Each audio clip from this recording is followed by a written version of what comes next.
बाद उस युवक ने भरत की पत्नी को भी सबक सीखने के लिए उसे छोड़ दिया। वो वापस अपने गांव लौटा और अपने प्रेमिका को बुलाया और कहा कि तूने मुझे ठगने की कोशिश की है, मेरी सारी जमा पूंजी तूने बर्बाद कर दी, अब मेरे पास कुछ भी नहीं बचा है। आज के बाद कभी मुझे अपना चेहरा मत दिखाना, चली जाओ। मेरे सामने से उधर भरत ने अपनी गलती से सीख लिया था कि बुरे कर्म करोगे तो परिणाम बुरा ही प्राप्त होगा। तो दोस्तों, कर्मों का फल भोगना ही पड़ता है। इंसान ही अच्छे और बुरे कर्म करता है, पशु अच्छे और बुरे कर्म नहीं करते। मित्रों, वीडियो लास्ट तक जरूर देखें और आप हमारे चैनल पर नए हो तो चैनल सब्सक्राइब करें और वीडियो को लाइक शेयर करें। मित्रों, हमें अपने कर्मों का फल अवश्य भुगतना पड़ेगा, चाहे देर हो या सवेरे, कर्म तो हमें भुगतने ही पड़ेंगे। इसलिए कर्म करने से पहले एक बार अवश्य सोचें, क्या मैं यह सही कर रहा हूं? अगर कर्म करने से पहले अच्छे से सोच ले तो शायद हम बुरा कर्म करने से बच सकते हैं। अगर आपने अपने आप को बुरे कर्म से बचा लिया तो सजा से भी बचा लिया। आपने बुरा कर्म कर लिया तो एक ना एक दिन भगवान अवश्य सजा देगा। इस जन्म में नहीं, अगले जन्म में ही कर्मों का फल भोगना पड़ता है। श्री कृष्ण जी ने भी गीता में कर्मों को ही सबसे उत्तम बताया है, क्योंकि कर्म ही हमारे भाग्य का निर्माण करते हैं। अगर हम अच्छे कर्म करेंगे तो हमारे साथ अच्छा होगा, अगर हम बुरे कर्म करेंगे तो हमारे साथ बुरा ही होगा। भगवान की न्याय व्यवस्था बहुत ही ज्यादा पवित्र है। कर्म का फल अच्छे कार्य करने वाले को अच्छा और बुरे कर्म करने वाले को बुरा फल अवश्य ही भोगना पड़ेगा। भगवान के पास देर भले ही हो जाए मगर अंधेर हो ही नहीं सकती। जिसको आप देर समझते हैं वह देर नहीं है। प्रभु ने प्रत्येक कर्म के फलित होने का समय पहले से ही निर्धारित कर रखा है। समय से पहले या पीछे फल की प्राप्ति नहीं होगी। प्रभु की प्रत्येक रचना, प्रत्येक नियम इतना ज्यादा गहरा है कि एक प्राणी उसको समझ या जान नहीं सकता। आज जो कर्म हम कर रहे हैं, परिपक्व होकर उनसे ही हमारे भाग्य की रचना होती है। हमारे भाग्य के निर्माता हम खुद ही हैं और प्रत्येक मनुष्य को उसके भाग्य के अनुसार उसे फल या कुफल अवश्य भोगना पड़ेगा। इस समय हम जो दुख भुगत रहे हैं, यह हमारे ही पिछले जन्मों का या इसी जन्म के हमारे किए गए बुरे कर्मों का, पापों का फल है। हमें कभी भी प्रभु को दोष नहीं देना चाहिए। भगवान का एक विधान यह है कि हमारे कर्म, विचार और भावना को अनुसार ही हमें खुद को ही भोगना पड़ेगा। मनुष्य के कब किए हुए पाप का फल कब मिलेगा, इसका कुछ पता नहीं। भगवान का विधान विचित्र है। जब तक पुराने पुण्य प्रबल रहते हैं, उग्र पाप का फल भी तत्काल नहीं मिलता। जब पुराने पुण्य खत्म होते हैं, तब पाप की बारी आती है। इस लोक में जो दंड भोग लिया जाता है, उससे थोड़े में ही शुद्धि हो जाती है, नहीं तो परलोक में बड़ा भयंकर दंड भोगना पड़ता है। मगर सत्संग दंड को कम कर सकता है या फिर कुछ प्रसाद के रूप में भी दे सकता है।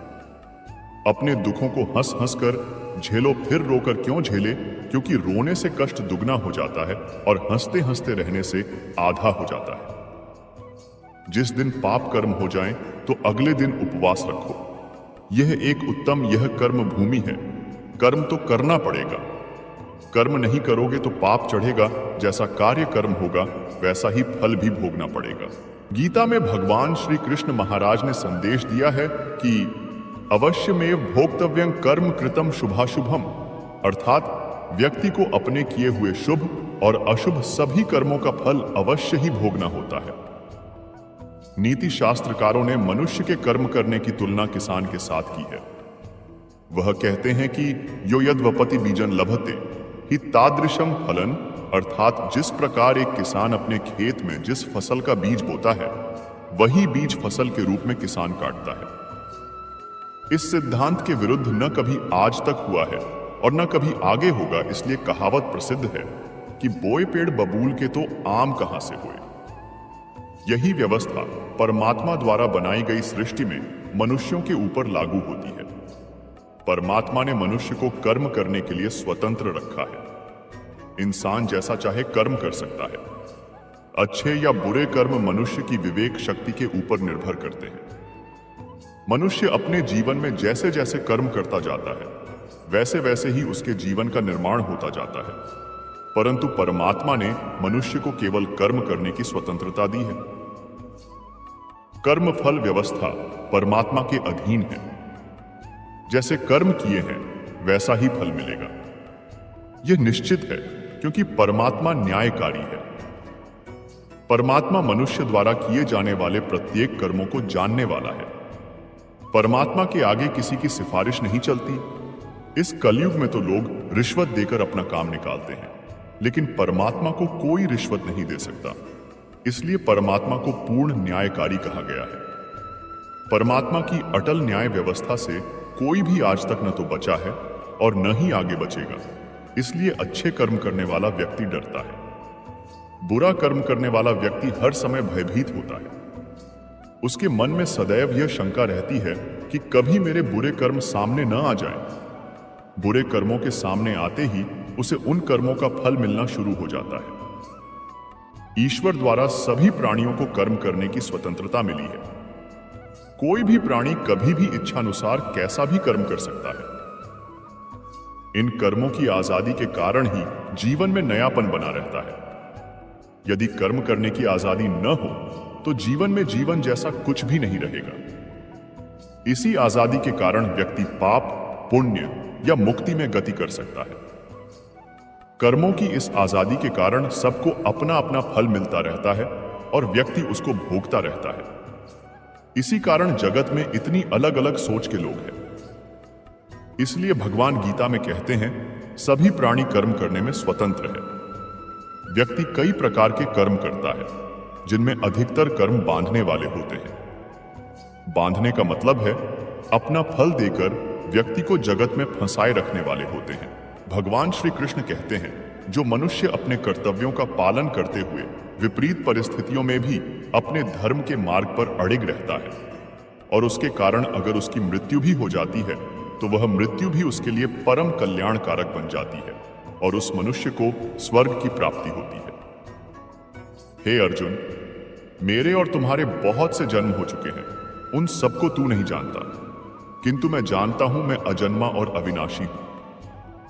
मैं समस्त प्राणियों का ईश्वर होते हुए भी अपनी प्रकृति को अधीन करके अपनी योग माया से प्रकट होता रहता हूं। जब जब इस धरती पर धर्म की हानि और अधर्म की वृद्धि होती है, तब तब अधर्म का विनाश और धन की पुण्य स्थापना हेतु मैं अपने एक नए रूप को रचता हूं और लोगों के सम्मुख प्रकट होता रहता हूं। मनुष्य मेरी जिस भी रूप में पूजा करते हैं, मैं भी उनको उनकी भावना के अनुसार उसी रूप में दर्शन देता हूं।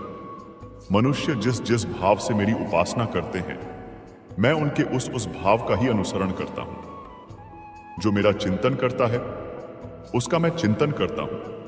जो मेरे लिए व्याकुल होता है उसके लिए मैं भी व्याकुल हो जाता हूं। जो मुझे अपना सर्वस्व अर्पण कर देता है, मैं भी उसे अपना सर्वस्व अर्पण कर देता हूं। इस मनुष्य लोक में सांसारिक भोग के लिए लोग इंद्र इत्यादि देवताओं की उपासना करते हैं, क्योंकि देवताओं का पूजन करने वालों को उनकी उपासना का फल तुरंत मिल जाता है। लेकिन मैं ऐसा नहीं करता हूं। मेरे भक्त यदि सकाम भाव से भी मेरा भजन करते हैं तो भी मैं उनकी उस कामना को पूर्ण करता हूं, जिसकी पूर्ति से उनका विषयों से वैराग्य होकर मुझ में प्रेम और विश्वास हुआ है। इसलिए सांसारिक मनुष्य को मेरी भक्ति का फल मिलता हुआ नहीं दिखता है और इसलिए वे मंद बुद्धि मनुष्य कर्मों का फल शीघ्र प्राप्त करने की इच्छा से अन्य कार्य करते हैं। इंसान हमेशा अपने भाग्य को कोसता है, यह जानते हुए भी कि भाग्य से भी ऊंचा उसका कर्म है जो उसके स्वयं के हाथों में है।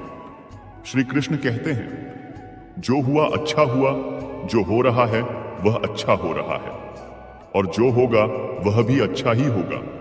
जो बीत गया उसका तुम पछतावा ना करो और भविष्य की चिंता भी ना करो। अभी तो वर्तमान चल रहा है। जो पुरुष ना किसी से जलता है और ना किसी चीज की आकांक्षा करता है, वैसा कर्म योगी पुरुष सन्यासी के समान है और वह पुरुष सुखपूर्वक सांसारिक बंधनों से मुक्त हो जाता है। ना तो मैं किसी के भाग्य का निर्माण करता हूं और ना ही किसी के कर्म फल का निर्माण करता हूं। मनुष्य अपने द्वारा किए कर्मों का ही परिणाम भोगता है। और उसी से उसके भाग्य का निर्माण होता है। मनुष्य स्वयं ही अपना मित्र है और स्वयं ही अपना सबसे बड़ा शत्रु भी है। ज्ञानी मनुष्य कर्म योग या भक्ति योग से एक ही जन्म में इस समुद्र रूपी संसार से निकलकर परमात्मा को प्राप्त कर लेता है, और अज्ञानी मनुष्य काम क्रोध लोभ मोह में फंसकर 84 लाख योनियों में भटकता रहता है। प्रिय दर्शकों, आपने हमें बहुत प्यार दिया और आपका यह प्यार हमेशा बनाए रखे और आपके जीवन में ऐसा ही ज्ञान अर्जित करते रहे।